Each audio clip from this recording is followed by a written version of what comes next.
Hi guys. Let's do some Christmas in July cards. And this is exactly how simple this is. I had a paper that had a whole bunch of cut-aparts on it. Actually, I had 3 of them. So this one's one of those that if you have a paper cutter or if you're good with a pair of scissors, you can knock a bunch out in one time. Let's see. Let's do that one. I need to find a dark piece to go behind that one. I'll need to get out some baker's twine. But first I'm going to glue this guy down.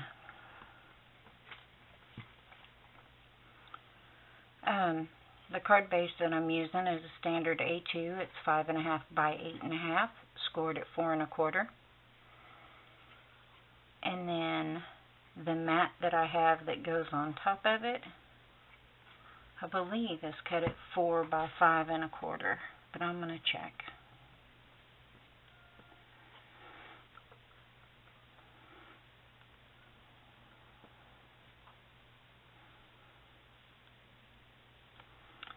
We have wild bunnies that show up in our neighborhood, and they used to be here all the time. I mean all the time. And then they went away for a while.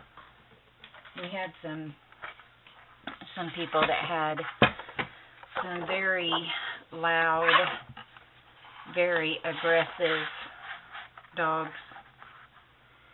And so after that, after they were up there, the bunnies just kind of went away. So am I saying that the aggressive dogs are the reason they left? Well, yeah, if I was a guessing person. I mean, they were here for years and years and years, and then all of a sudden, up the road, a house is rented to some people that have an aggressive sounding dog. And not only that, I've walked up the alleyway before. We have an alleyway right off the back of our house. But I've gone up that alley before, and that dog just lunged at the fence. Would have done anything to get its teeth on me. And I didn't do anything but walk up the alley, so I can imagine what a little bunny must feel, you know. Alright, let's get out a ruler, because I may want to cut this down a little bit. I cut this at 4 1/8 by 5 3/8. Perfect. And then one of the cut-apart pages that I had was tags, just gift tags. So I'm going to use that as my main element on the front of my card. Because you really do not have to own, 1,000 stamp sets. Yes, exaggerating. But you don't really have to own any stamp sets if you buy paper that has cut-apart pages in it. Well, and depending on how many people you send your cards to.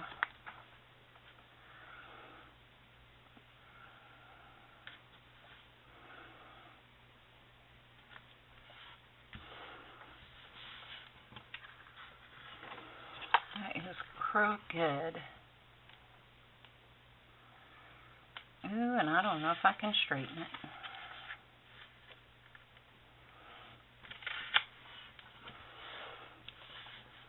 Maybe do better than me and put it down straight the first time. And then this little piece, the black piece is 2.5 by 4 1/4. And then the gray piece is 2 3/8 by 4 1/4. So wait a minute. The black piece is cut at 4 5/8. Sorry. I don't know if I said 5/8. I can't remember that far back. Isn't that terrible? Awful, I tell you, awful. I think it's because, and I'm not the only one that's this way, I think it's because we get so much in our heads that we need to do or want to do, and it just kind of, some things stick in your memory and some things don't.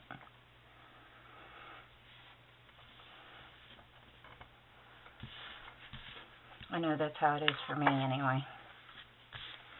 Alright, so there's that. Now I need some baker's twine for my tag, because it's going to sit in here like this.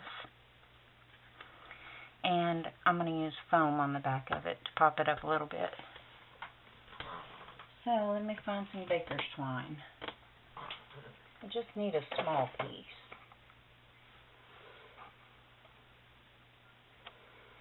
Here's a bow.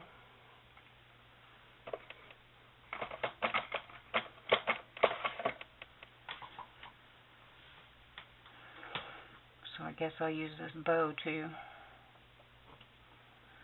since I pulled it out.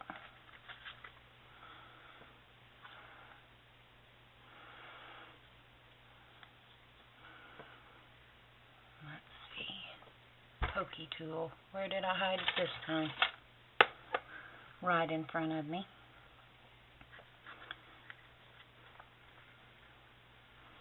Because I used my small hole punch. And this tag, I went ahead and backed it on white, and then I just kind of mitered the edge of it.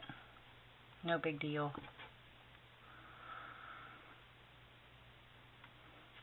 Oh, come on.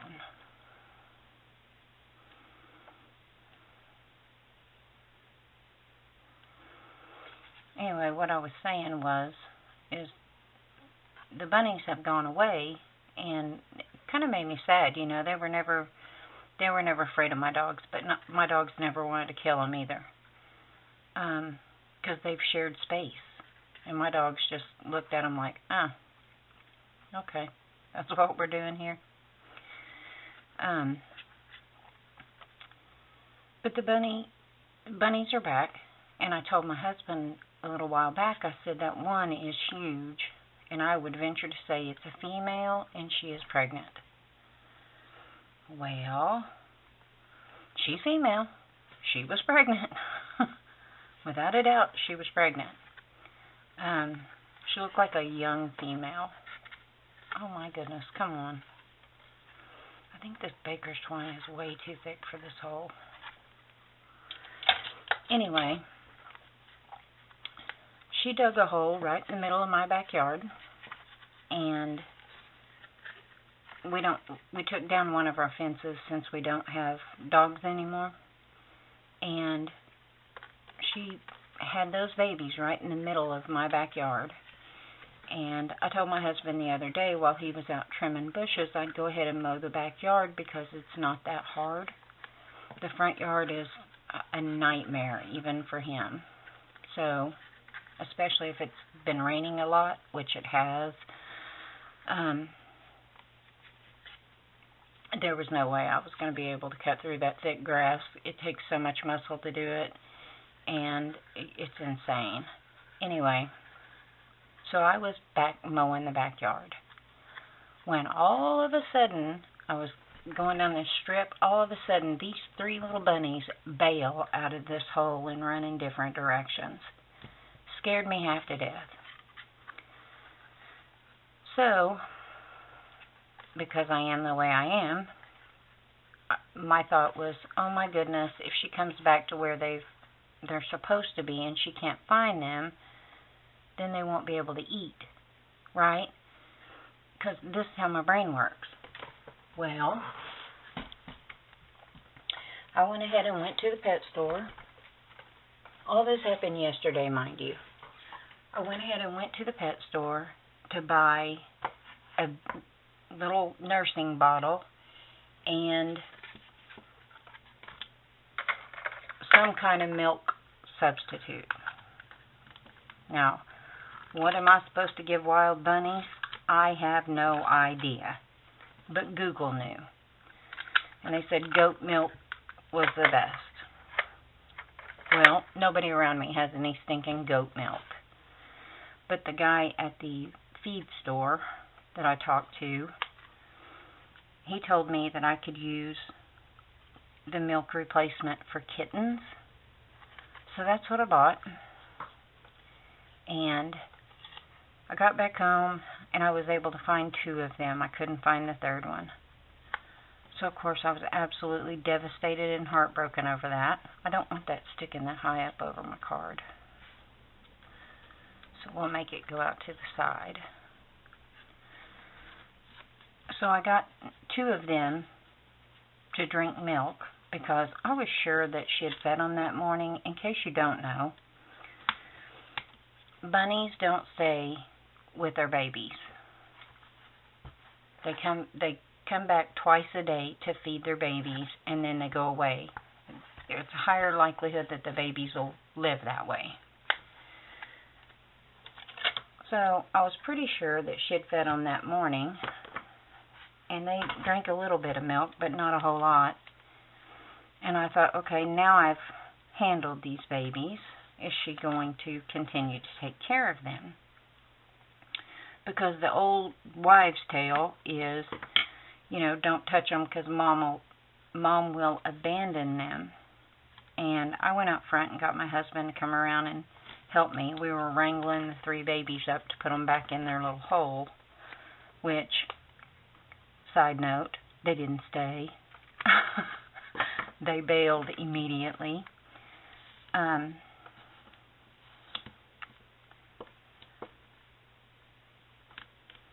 One of them hid by my steps of my deck.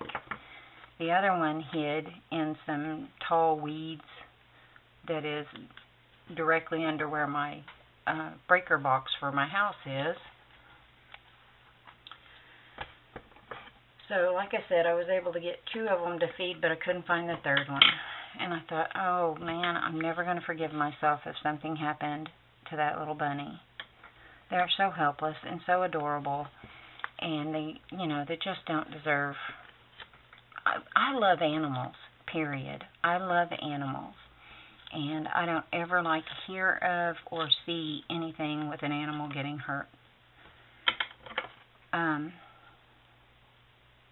So all day yesterday I stewed about whether or not she was going to nurse them, and even my husband said, don't touch them, she won't take care of them.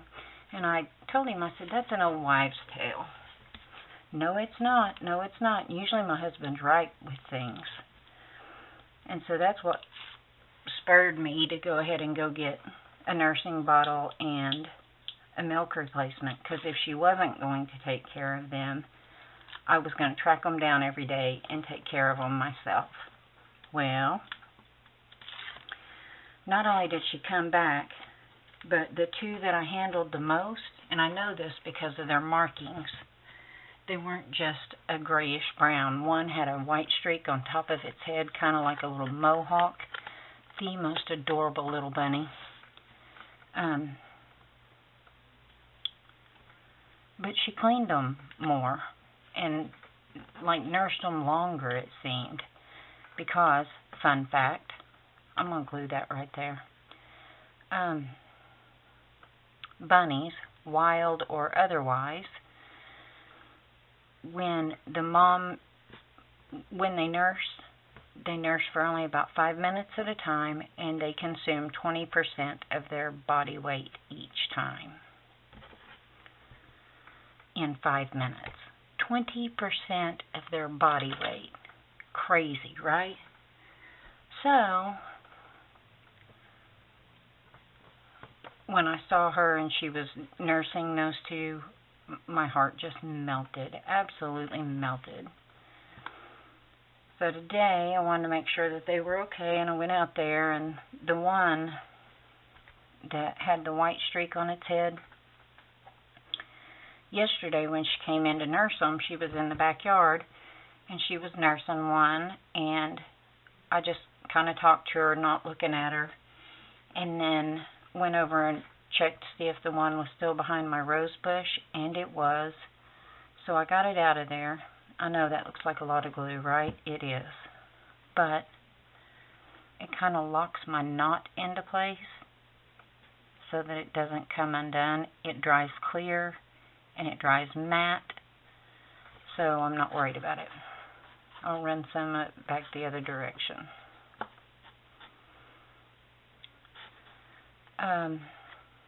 So yeah, I got it out from behind my rose bush, thinking, and I pointed it in the direction of its mama.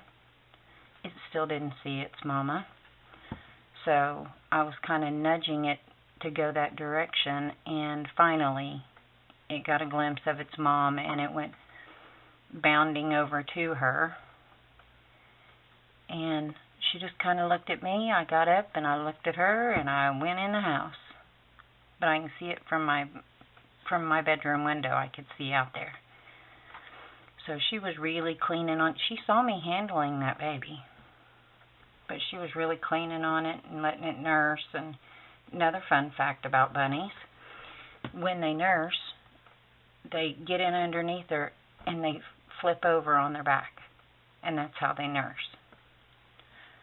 So I knew that whenever I got that bottle and got those two and got them to drink some milk, I wrapped them kind of in a towel and then turned them upside down, and that's how they nursed from that bottle. So anyway, today I went to check on them, and the one that was kind of separated from them yesterday with the white streak, it was back behind the rose bush by itself. So I've been watching for the mama all day. And me and my husband went to dinner, and when we went to dinner, we saw her. She was in the little lot next door, which made me feel good, because that meant she was going to nurse them. I'm going to put a little bit of Wink of Stella on this dude's mustache and beard.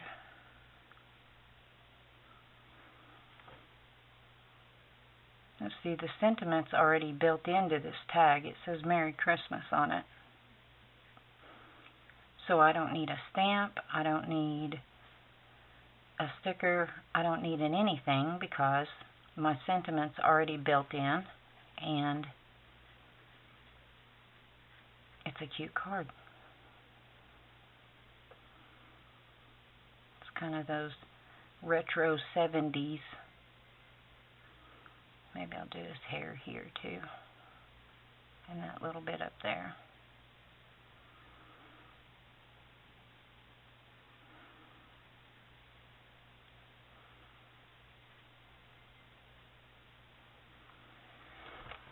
Anyway, so I've learned a great deal about bunnies in the last couple of days. Which, hey, I'm always up for learning new things. Especially when it comes to animals. I really am an animal lover, period. But we have possums that come in our yard, and they will, in quick fashion, kill bunnies. So I've kind of been watching for that, so I can go run them off. Because I don't mind possum, but you're not eating these baby bunnies. Not today. So I think I'm going to call that one done. This glue still has to dry. Oh, no, I'm not. I got to put a heart on it.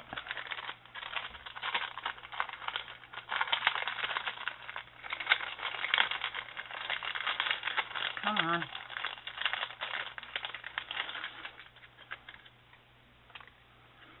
Let's do a bright red.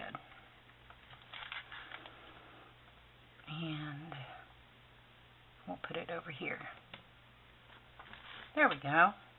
Now we're done. And I didn't need any stamps. All I needed was some paper, some cardstock, because it's all cardstock, some baker's twine, and one little enamel heart. Simple. Anybody can do it. My goodness, a small child can do it. And don't think you have to have all this stuff, because you don't. These paper, I didn't buy any paper for this. Some of these papers I bought 2 and 3 years ago and still hadn't used it all. So, don't do like I did and go out and just buy a whole mess of paper. because then you're sitting on a whole bunch of paper for 2 to 3 years and thinking, why haven't I used all this paper? So I'm working on it now.